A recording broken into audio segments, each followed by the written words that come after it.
I'm going to do a video walk around of my 2008 Yamaha Waverunner VX Cruiser. This is a 2008, so this ski is 10 years old. It's in great shape. It's a kind of a goldish color with the white.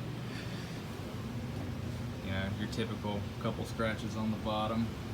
But the difference between the VX Cruiser and the other VX series is the seat in particular. It has the nice backrest on the seat. The Waverunner VX Deluxe and Sport, the seat just kind of goes flat across. I mean, there's a little bit of angle, but there's no backrest.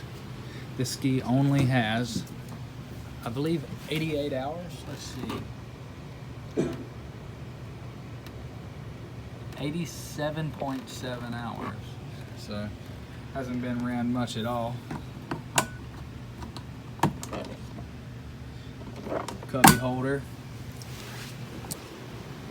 Everything about this ski is really in great shape.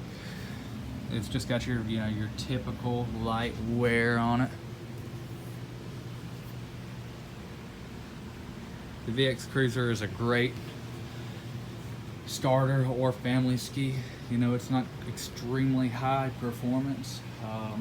Don't get me wrong, 110 horsepower on something that weighs as much is a great ratio.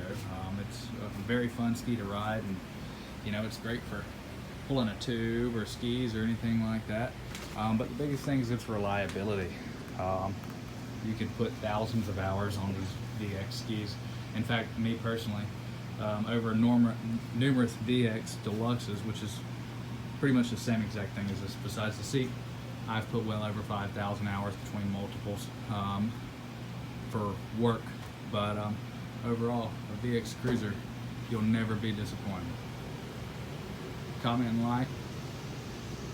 Thanks, guys.